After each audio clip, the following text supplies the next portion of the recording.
Bolinha Vermelha. Livro de Victoria Everett. Uma sociedade dividida pelo sangue, um jogo definido pelo poder. Episódio 1. Odeio a primeira sexta. O vilarejo fica lotado, o que agora no auge do verão é a última coisa que alguém desejaria. Não é tão ruim aqui na sombra, mas o fedor dos corpos suados no trabalho de manhã é forte o bastante para azedar um leite. O ar tremulous com o calor e a umidade, e até as poças da tempestade de ontem estão quentes e agitam-se com um pequeno arco-íris de óleo e graxa. A feira esvaziava à medida que as barracas vão fechando. Os mercadores estão distraídos e despreocupados. É fácil pegar o que eu quiser dos estoques. Quando terminar, estarei com os bolsos abarrotados de quinquilharias e ainda terei uma maçã para a viagem. Nada mal para poucos minutos de trabalho. A multidão se move e eu me deixo ser arrastada pela corrente humana. Minhas mãos entram e saem num só gesto. Sempre toques rápidos. Umas notas de bolso de um homem, a pulseira de uma mulher, nada muito grande. Os aldeões estão preocupados demais e ocupados, deixando seguir o fluxo para anotar uma batedora de carteira. As altas construções sofrem sobre palafitas que dão o nome do vilarejo, palafitas. Ah, quanta originalidade! Erguem-se ao redor, 3 metros acima do solo lamacento. Na primavera, a margem sul do rio geralmente fica alagada, mas estamos em agosto, então é um mês em que desidratação e insolação afligem o vilarejo. Quase todo mundo espera ansiosamente a primeira sexta-feira do mês, quando a escola e o trabalho terminam mais cedo. Eu não. Preferiria estar na escola, numa sala cheia de crianças sem aprender nada. Não que eu vá permanecer muito mais tempo na escola. Meu 18º aniversário está chegando. E com ele, o recrutamento. Não tenho formação profissional nem emprego, de modo que acabarei na guerra como os outros desocupados. Não é de se estranhar a falta de trabalho. Todo homem, mulher e criança faz de tudo para ficar longe do exército. Meus irmãos foram para a guerra quando completaram seus 18 anos. Mandaram os 3 combater Laquelante. Apenas Sid sabe escrever um pouco e ele me manda cartas sempre que pode. Não tenho informações sobre meus outros irmãos.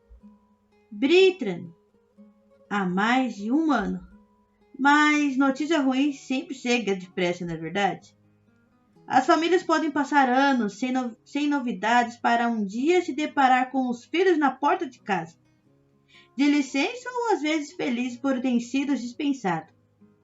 No geral, porém, o que as pessoas recebem é uma carta, um papel grosso que o selo da coroa estampado ao pé de um curto agradecimento pela vida do filho. Talvez ganhem até alguns botões de seus uniformes despedaçados. Eu tinha 13 anos quando Bri partiu. Ele me deu um beijo na bochecha, um par de brincos, que eu teria de dividir com a minha irmã mais nova, Giza. Eram 2 pingentes com uma conta de vidro roçosa como o pôr do sol.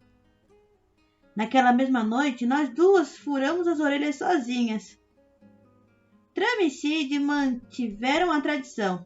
Agora Giza e eu levamos as 3 pequenas joias de uma orelha para lembrar dos nossos irmãos que lutam em algum lugar. Não acreditei que eles teriam mesmo de ir embora até o dia em que o legionário apareceu com sua armadura reluzente e levou consigo um após o outro. No próximo outono, ele virá me buscar. Já comecei a economizar. a roubar para comprar os brincos de Giza quando partiu. Não pense nisso. É o que minha mãe sempre diz sobre o exército, sobre meus irmãos, sobre tudo. Ótimo conselho de mãe. No fim da rua, no cruzamento de Mil com Marcer, mais aldeões juntam-se a Marcia e a multidão aumenta. Um bando de moleques, ladrãozinhos em treinamento, se movem pelo tumulto dos seus dedos grudentos e curiosos. São jovens demais para serem bons nisso, e os agentes de segurança logo intervêm.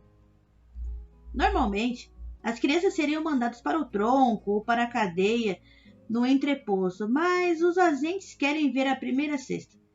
Eles se contentam em dar algumas surras e deixar os ladrões irem. Pequenas caridades. A menor depressão na minha cintura me faz virar para trás instintivamente. Agarro aquela mão tolo bastante para tentar furtar de mim. Aperto tão forte que o diabinho não vai conseguir escapar. Mas em vez de um moleque mirrado, me deparo com um rosto sorridente. Callum Orr, aprendiz de pescador, órfão de guerra e provavelmente meu único amigo de verdade. Costumávamos brincar de lutinha quando criança, mas agora que somos mais velhos e ele tem uns 30 centímetros a mais do que eu, procuro evitar essas disputas. Acho que Carlon pode ser útil para alcançar prateleiras altas, por exemplo. Você está mais rápida! Ele ri, soltando-se de minha mão. Ou você que está mais lento. Ele faz uma cara de tédio e apanha a maçã da minha mão. Esperamos Giza? Pergunta, abocanhando a maçã. Ele tem um passe para ficar o dia inteiro trabalhando. Então, é melhor irmos. Não quero perder o espetáculo. Que tragédia seria, que tragédia. Mer! Ele provoca, balançando o dedo na minha cara. É para ser divertido.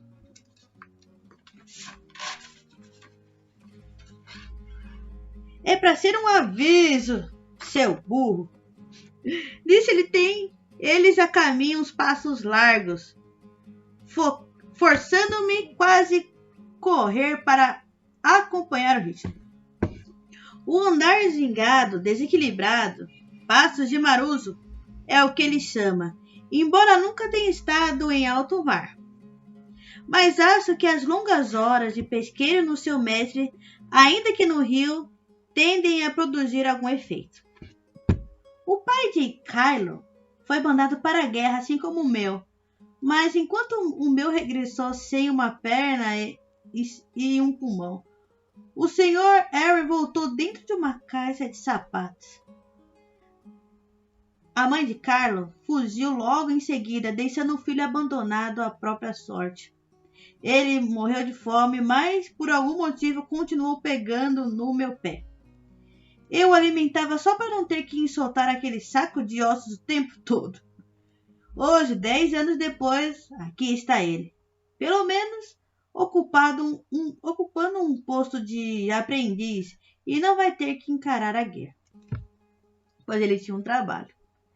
Chegamos ao pé do monte, onde a multidão se apinha entre os empurrões e cutucões. É obrigatório comparecer à primeira cesta, a menos que você seja um trabalhador essencial, como minha irmã. Como se bordar seda fosse tão essencial. Mas os prateados adoravam seda. Até os agentes de segurança podem ser subornados com peças costuradas pela minha irmã. Não que eu saiba algo sobre isso. As sombras ao redor escurecem à medida que subimos os degraus. A pedra rumo ao topo da montanha. Carlon vai de 2 em 2 e quase me deixa para trás. Mas ele se detém e espera, sorrindo para mim com malícia, tirando uma mecha do cabelo castanho e seus olhos verdes. De vez em quando, esqueça que você tem pernas de criança. Melhor do que ter cérebro de criança, rebato, dando-lhe um tapinha na bochecha ao passar. O som de sua risada sobe os degraus atrás de mim. Você está mais mal-humorada do que o normal. É que eu odeio essas coisas. Eu sei, ele sussurra, sério pela primeira vez. Eis que chegamos à arena com o sol escaldante sobre nossa cabeça. Construída há 10 anos, a arena é de longe a maior estrutura de palafitas. Não é nada perto das construções colossais das cidades, mas ainda assim, arcos ascendentes de metal e as milhares de metros do concerto bastam para fazer que a menina da aldeia perca o fôlego. Os agentes de segurança estão por toda parte. Os uniformes preto e prata destacam-se da multidão. É a primeira sexta, e eles não veem a hora de assistir os eventos. Portam armas pequenas apesar de não precisarem.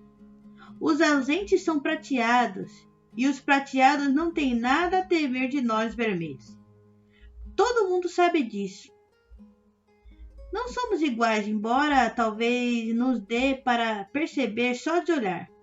A única coisa que nos diferencia, a menos por fora, é que os prateados andam eretos. Já nossas costas são curvadas pelo trabalho, pela esperança frustrada e pela inevitável desilusão com o nosso fardo de vida. O calor dentro da arena descoberta é o mesmo do lado de fora, e Carlon sempre na ponta dos pés me conduz para debaixo de uma sombra. Não há mais assento para nós, apenas um banco grande de concreto, com poucos nobres prateados desfrutam dos camarotes frescos e confortáveis na parte superior. Lá dispõe de bebidas, comida, gelo, mesmo no auge do verão, cadeiras estofadas, luz elétrica e outras comodidades que jamais teremos. Os prateados nem ligam para isso e reclamam da sua condição miserável. Vou dar a eles uma condição miserável de um dia estiver sãs. Tudo o que há para nós são bancos duros e alguns telões com tantos chuviscos e chiados que mal podemos enxergar. Aposto que um dia de salário que hoje haverá mais um forçador. Que não diz enquanto joga o resto da maçã no chão da arena. 100 apostas, disparo. Muitos vermelhos apostam nas lutas com esperança de ganhar um pouquinho de dinheiro, que os ajuda a atravessar mais uma semana. Eu não aposto com Carlo. É mais fácil surrupiar a bolsa do que corretor de impostos, que ganhar algum dinheiro jogando. Você não devia desperdiçar seu dinheiro desse jeito. Não é desperdício quando você tem razão. Sempre tem um forçador espancando alguém.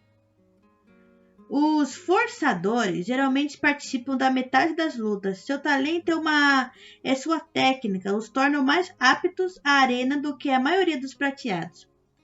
Para eles parece prazeroso usar sua força sobre-humana para arremessar todos os campeões como bonecos de pano. E o outro? Pergunto, pensando na gama de prateados que poderiam aparecer. Téliques, lépidos, ninfóides, verdes, petróleos, todos uma dureza de ver. Não sei direito, tomara que seja legal. Um pouco divertido não cairia mal. Carlo e eu não vemos as efemérides da primeira sexta como os mesmos olhos. Para mim, assistir os dois campeões se degladindo não é nada agradável. Mas Carlon adora. Deixe que se destruam, diz. Não são da nossa gente. Eles não entendem o que são esses shows. Não se trata de simples entretenimento. Um descanso para o nosso trabalho cansativo. É uma mensagem fria e calculista. Apenas prateados podem lutar na arena, porque eles podem sobreviver à arena.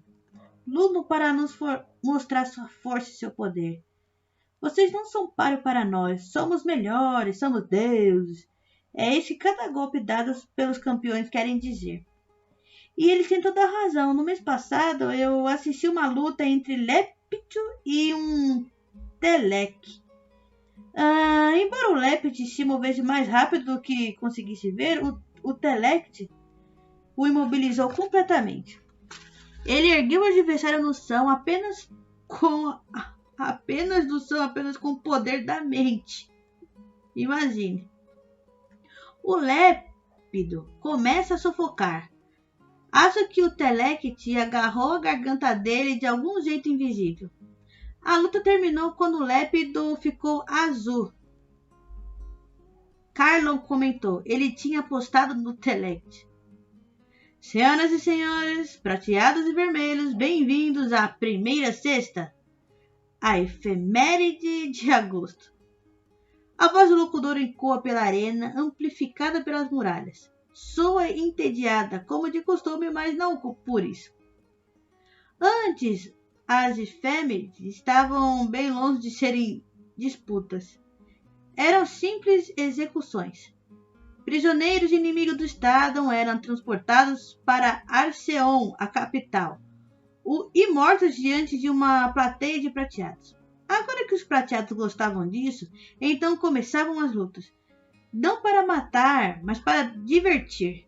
Foi então que surgiram efemérides de hoje, que espalhavam por outras cidades para arenas e públicos diferentes.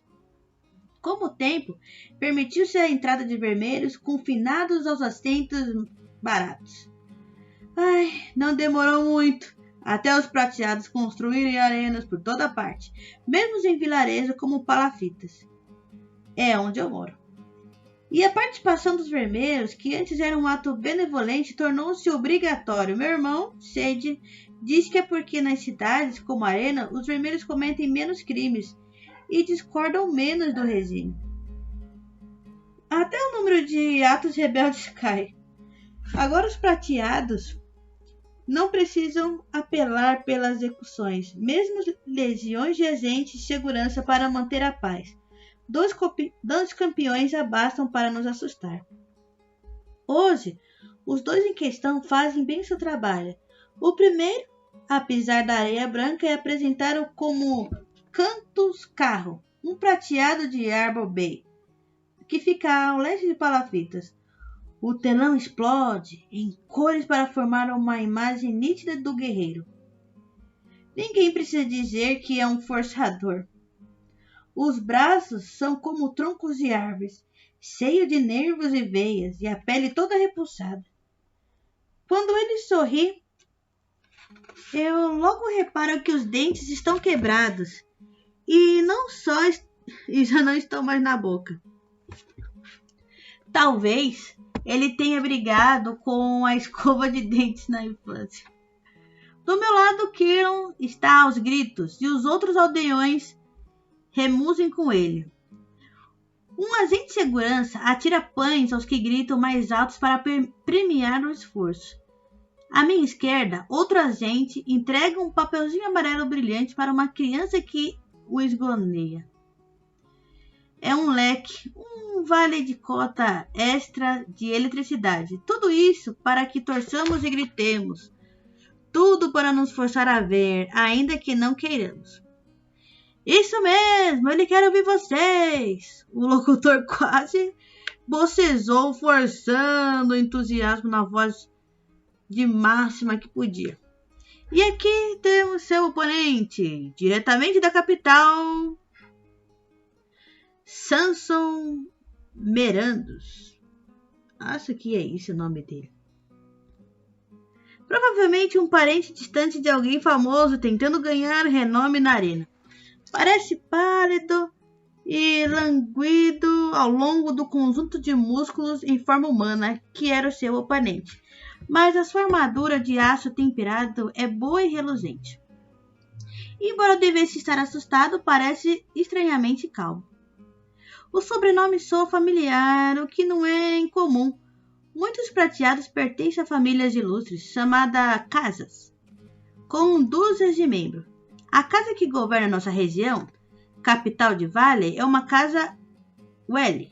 Embora eu nunca tenha visto o governador Well na minha vida, ele nunca aparece mais de 1 ou 2 vezes por ano, e mesmo assim nunca se rebaixa ao ponto de entrar num vilarejo vermelho como o meu.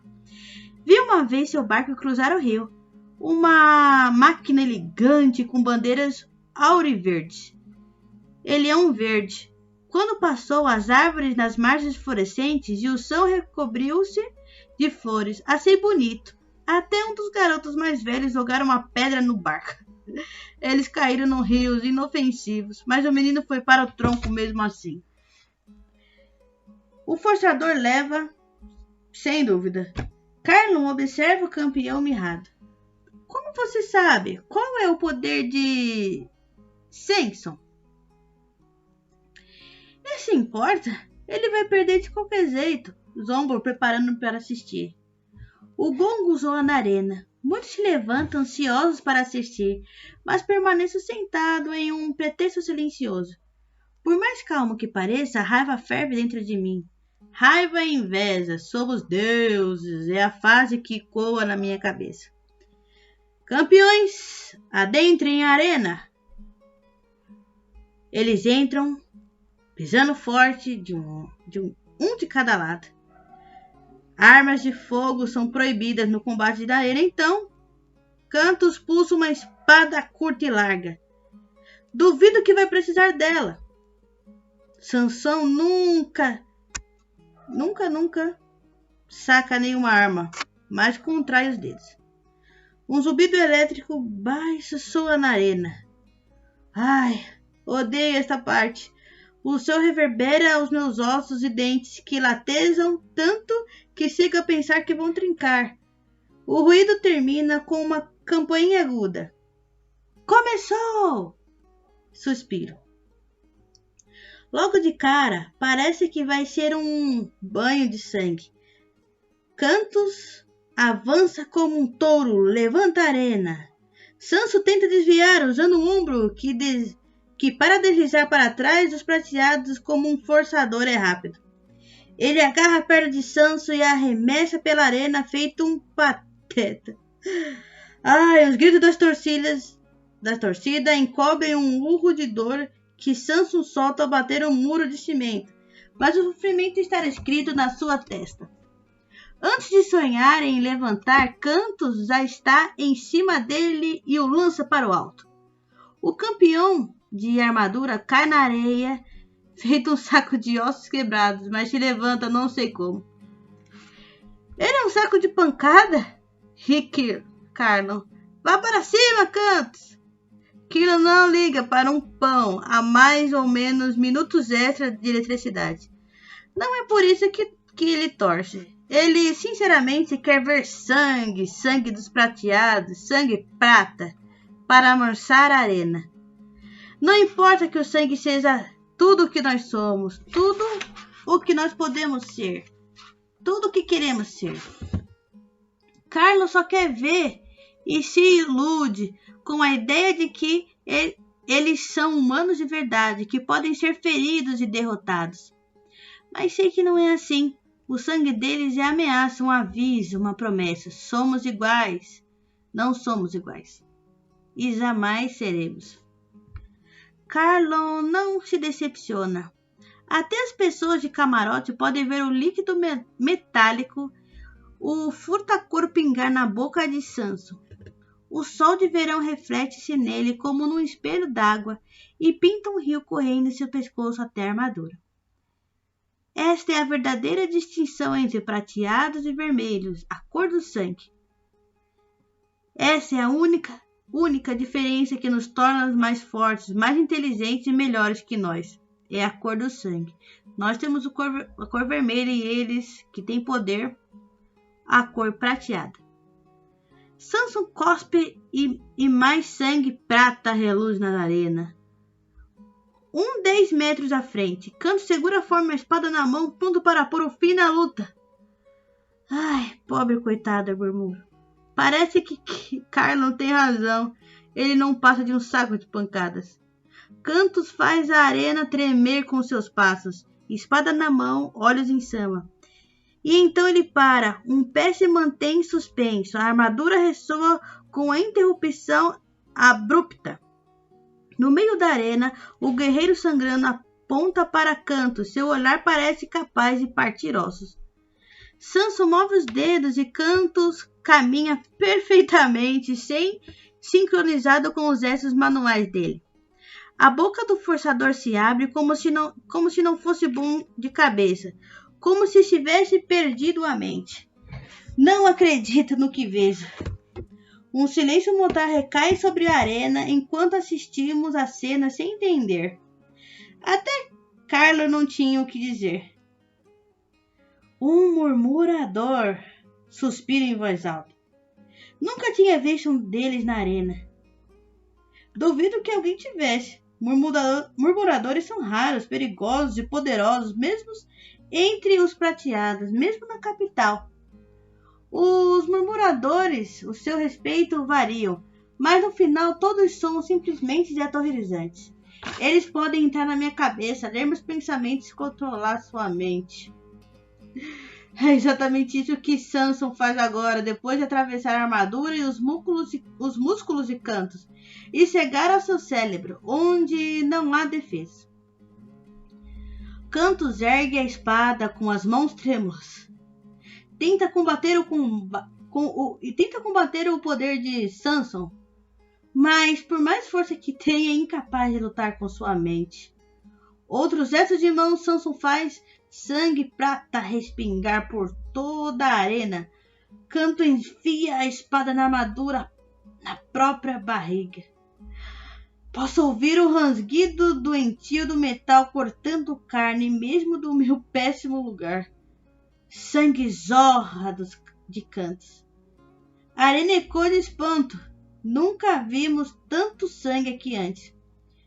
Luzes azuis acendem e banham a arena com um brilho hétero que marca o fim da disputa. Curandeiros prateados correm pela arena para cegar a Cantos, que está caído. Prateados não podem morrer aqui. A ideia é que lutem com braveza, ostentem de seus talentos e deem um espetáculo, mas nada de morrer. Afinal, eles não são vermelhos como nós. Nunca vi guardas moverem-se tão rápido. Alguns são lépidos e seus vultos nos cercam por todos os lados para nos conduzir à saída. Não nos querem por perto, como o caso de Cantos, o Cantos morra na arena.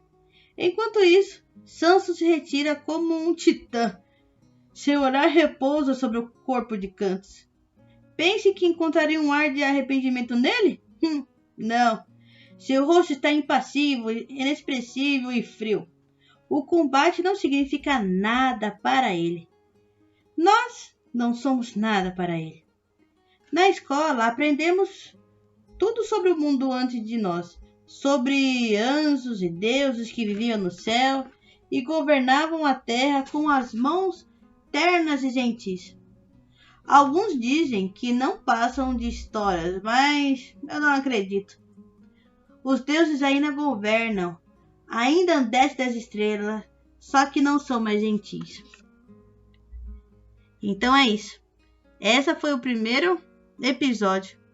O episódio do local da primeira sexta, onde tem uma batalha entre prateados e nós vermelhos ficamos apenas observando aquele massacre. É isso aí. Leitura feita por Sara Manzão. Tchau. Até a próxima.